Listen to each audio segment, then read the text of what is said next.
Muy buenas tardes, buenas noches, buenos días a todos nuestros amigos. Gracias por escucharnos. Este es su podcast favorito, Trukoholic. Trukoholic, el truco de la verdad, señores.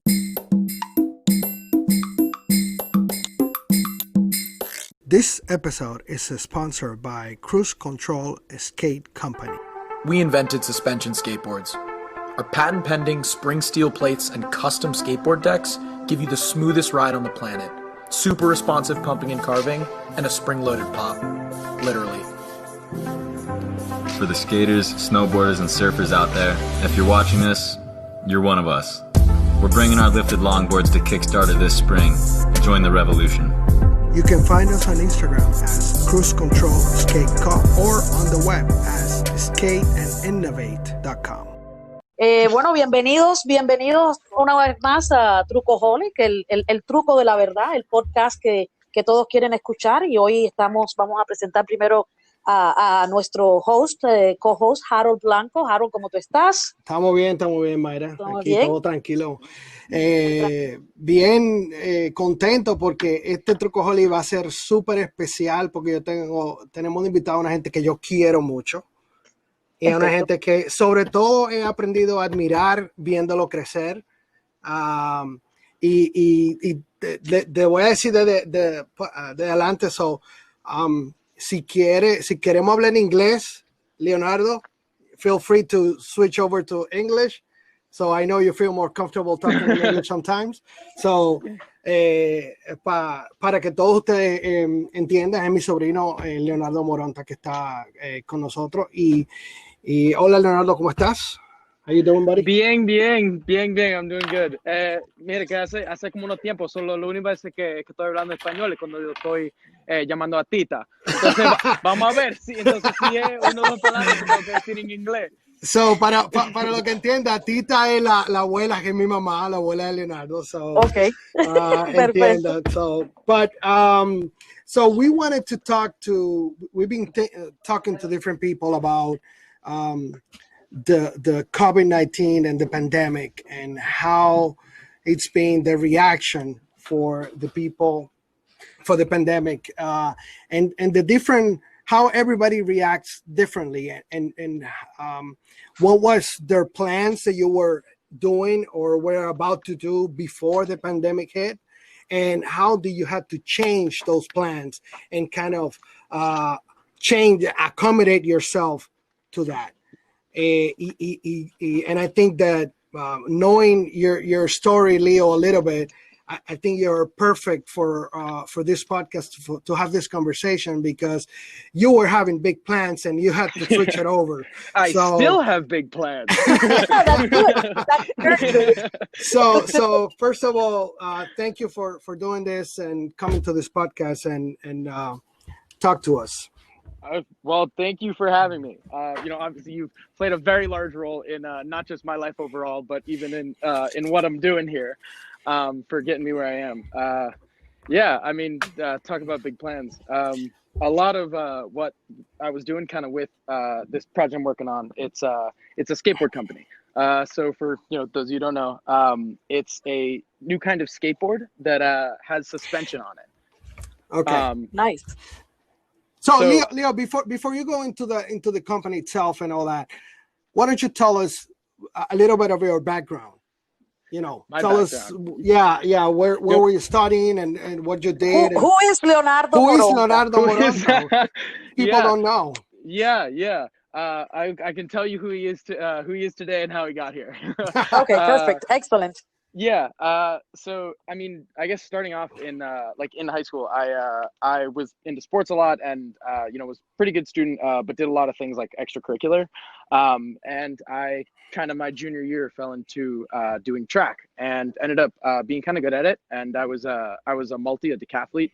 So I did like decathlon, heptathlon, and ended up. Hold on one second, Leo. So track, for people que no entienden bien lo que es track en español, Corre como un loco. Corría más que el diablo. Sí. Corre como un loco. Como un loco. Pero el tipo corre como un desgraciado. Como si le tuvieran. Pero no fue tanto de correr. Go ahead. Sí, no, que fue más que solo corriendo. Yo fue como un poco bueno, pero en muchas cosas. Entonces, yo tenía mucha suerte con como el decathlon. Entonces, yo hacía como 10 eventos. Entonces, brincando, tirando cosas, tirando bolas, corriendo de otra como manera. Pero, entonces fue como, fue así que me hicieron como recruitment. Y cuando yo estaba terminando el bachillerato, y si tú me preguntabas a dónde yo iba a estar en 5 años, yo te diría que entrenando por Tokyo 2020. Claro que sí. I remember that. Yeah. I think Abuelito Freddy was trying to get me a Dominican citizenship in case I had to, compete for someone else. I remember that too. Track, If you don't make the U.S. team, you will do the Dominican team. You're right. He's like one phone call. You got the U.S. citizenship. You come train for us. That's true. Yeah. But no, so that's kind of how I found it, getting my way into Northeastern. And honestly, that was kind of like my only focus.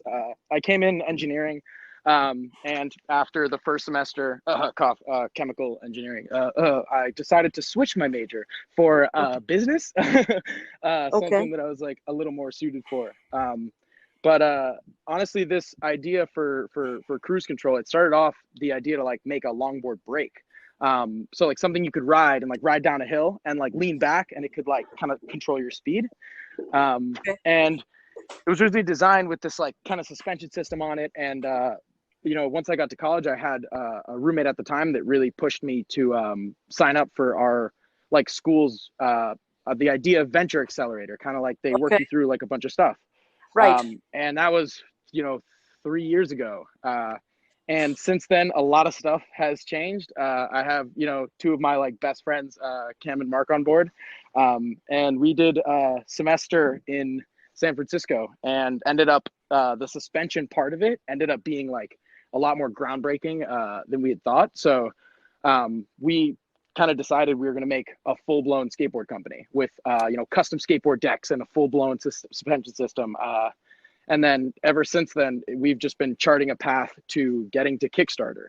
And if the world we're in, its normal path, I would for new companies and kind of for Kickstarters, it's just a way for you to get some money behind your idea and be able to kick something over and start from there. So that's the part of the investors. That's when the investors come in, and is that what it is? Like, is that part? Yeah. So the Kickstarter is like, so we've gone and figured out every part that we need to make this run.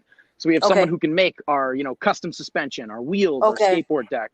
And we have, we'll get all these purchase orders and they'll be like, great, to make 200 boards, it's going to cost you guys $20,000.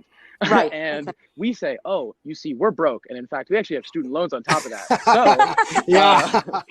So, so we go to Kickstarter and we put out a video and we say, hey guys, we made this cool thing. If you back us right now and give us, we'll give you a discount, but if you give us, a couple $100, we'll go use all your money to place our orders and make full boards for you. And ship them out, 3, 4, 5 months later. Okay. Good. So were you guys able to do the Kickstarter? Did you guys ended up doing it, or the pandemic stopped you for that? Yeah, the pandemic had other plans for that one. Kind of funny how it worked out though. I mean, so we had been charting, this whole path to Kickstarter, and it was really centered around because I was me and one of my other co-founders were like graduating. So we really wanted to just be able to say like we did it before graduation, like screw you guys, like we're college kids. And with when COVID hit, within 2 weeks, like half the school was deserted. So kind of a lot of our plans of being, doing big launch parties and doing stuff like that kind of out the window. And so like even from that, we didn't necessarily put our heads down, but it was definitely a bump in the road. And we just had to reevaluate. It seemed like it wasn't going to happen. But to be honest, even from then, we kind of knew that it was like kind of a blessing in disguise, because we were trying to rush things. And even the product that we had 3 months ago is different than the product we have today. Wow. Good. Okay. So you think that so the pandemic? We were talking to other friends of ours, and it seems like for some people, obviously, this is a new way of life.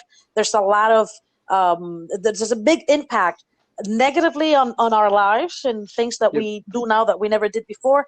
But I want to ask you about how did it affect you negatively, which you already spoke a little bit about based on the plans that you had, but also positive. I'm thinking that now that the final project is something different than what you had expected, is it better?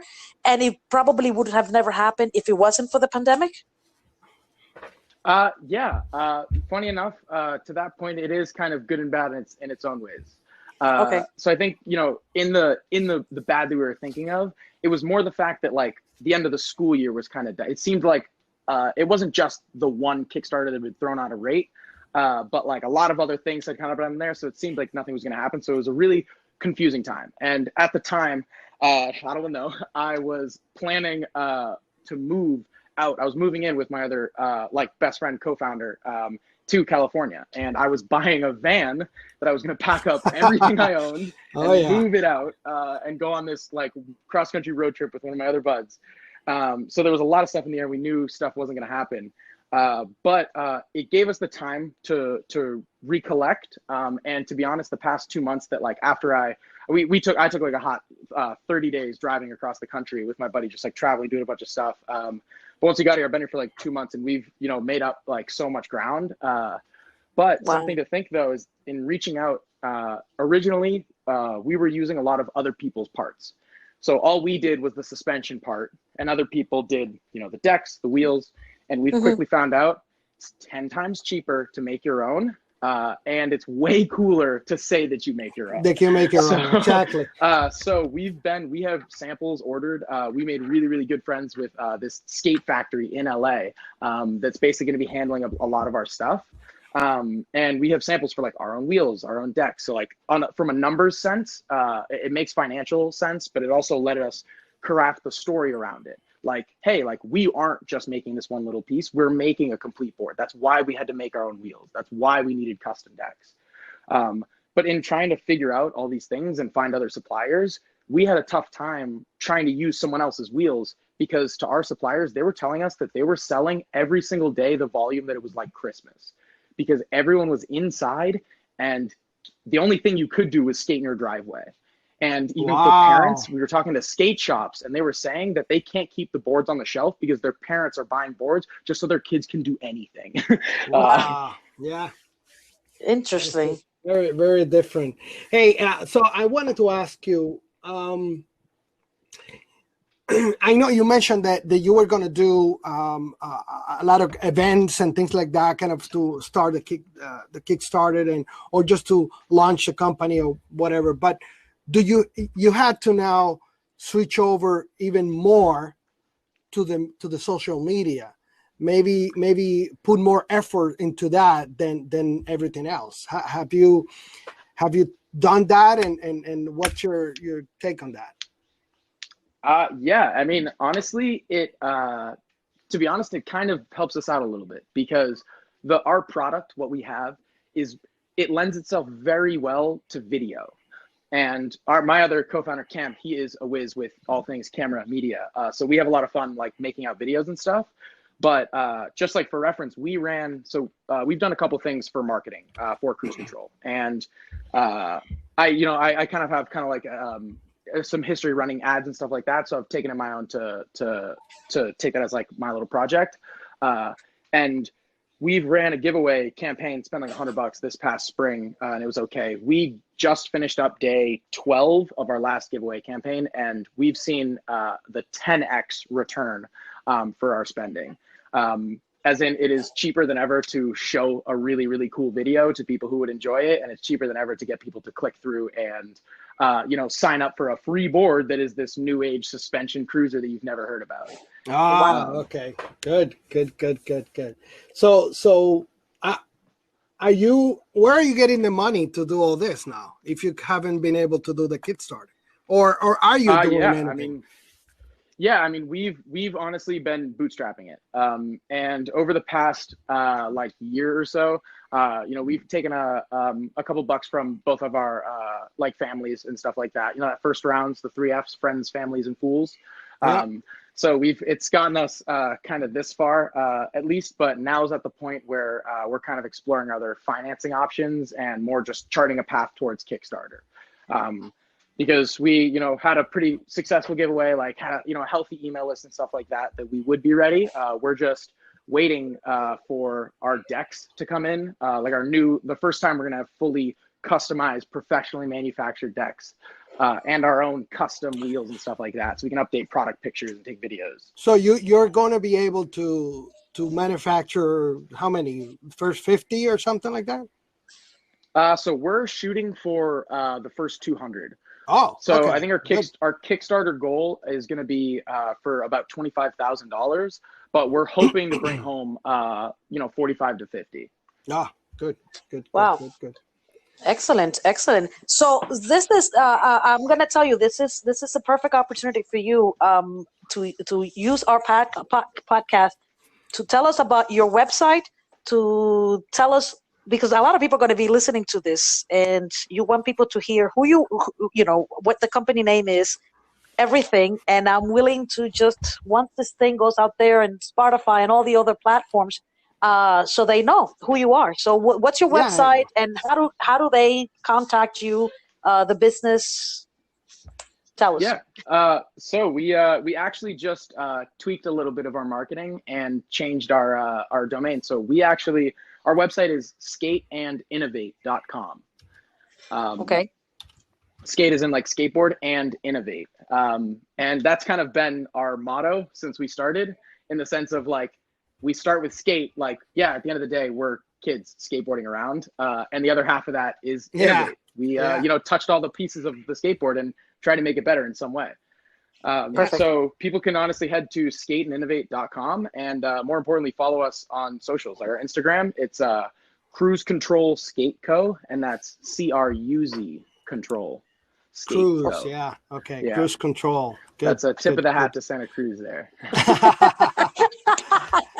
That's cool. I just log into the to the website. It looks good. The skateboard you guys have. So we have a giveaway running actually till the end of the month. We're just about stopped our ad budget for it. Yeah. But if you go to skateandinnovate.com/pages/giveaway, you can sign up, and the more friends you enter, the more likely you can climb up the rankings. But we're going to be giving away a handful of boards, so there'll be plenty of enough chances for people to grab one. So you know what? They better mention that they heard it here in Trukoholic. In Trukoholic. So, hey, there you go. Yeah.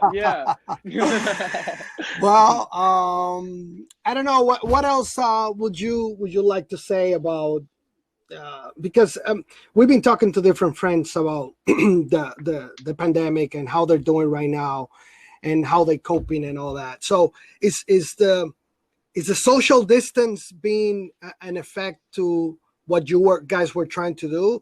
Or actually, I'm thinking about now the skateboard. It's perfect. The skateboard is something that you do just yourself with a skateboard. Or you can skate more than 6 feet away from people. Definitely no. But what I'm thinking is you don't put like 2 or 3 people in a skateboard. I mean that's not what it's designed wait. for. You can have something there. Let me get my notebook. So it's kind of perfect for social distances then. Yeah. This is really good. I don't know if you have anything else to say, but I really appreciate you guys coming in over here. Say hi to the co-founders, your friends there. I know you guys are working really hard and you're doing all the jobs, because it's something that you didn't mention, that at the same time you're doing all this, you guys have your own jobs that you have to go and do and earn your money. Did you know we need money for like food or something? That's crazy. I don't know. Exactly. That's crazy. Exactly. Peanut butter and jellies only goes so far. That's true. That's true. Plus, you're not under mom and dad dime anymore. So this is good. Hey, I will say this though. So the other work that me and my other co-founder Cam we work at is this place Evolvent Design, that it's a machine shop. And, the guy who runs it, Andrew, he's actually like a mentor of ours, and he helped us get to kind of where we are today. So he's very much like helping us out, and we're helping him out doing a lot of like media and digital marketing stuff. But cool. him and his wife Pierre definitely take care of us. We're for sure living an okay life until we can get things off the ground. That's good. Good. Okay, so we're on to like the minute 22 now, so we don't want to make this too long. But anyway, listen, thank you so much. Congratulations on everything. I mean, despite everything with the pandemic, you've been able to succeed in your business, and we wish you the best of luck. And we hope that someday we can hear that this is a multinational. And best of luck to you. And listen. Trukoholic is here for you. Anytime you and your partner want to come in and give us a shout out or anything, you're more than welcome. Let us know. Any new innovations, anything you want to talk about, the doors are always open for you. Well, that is great to hear. It has been a pleasure being on. I really appreciate you having me on. I hope that we can reconnect again and hopefully have some cool new things to talk about. Perfect. Excellent. Thank you so much. Stay safe. And we'll give you some time back. Thank you so much. Bye, right, bro. Thank you. Thank you very much. See you later. Bye. Bye-bye. Bye, guys. Hola, amigos. Hoy quiero hablarles de Anchor. Si no han oído hablar de Anchor, es la forma más sencilla de crear un podcast. Déjame explicarles. Es completamente gratis. Existen herramientas de creación que te permiten grabar y editar tu podcast directamente desde tu teléfono móvil o desde tu computadora. Anchor distribuye tu podcast para que se escuche a través de Spotify, Apple Podcasts y muchos más. Puedes incluso ganar dinero con tu propio podcast y sin mínimo de audiencia. Es todo lo que se necesita para hacer un podcast en un solo lugar. Descarga ahora mismo la aplicación gratis Anchor o a través de anchor.fm para comenzar.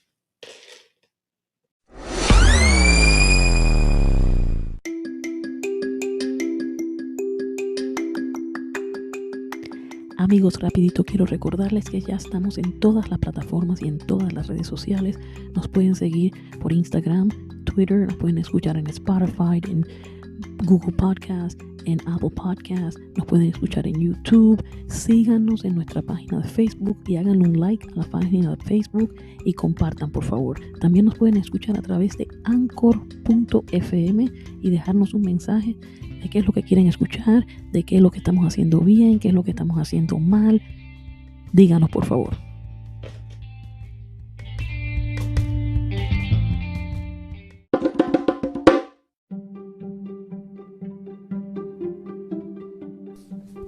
Bueno, amigos, hemos llegado al final.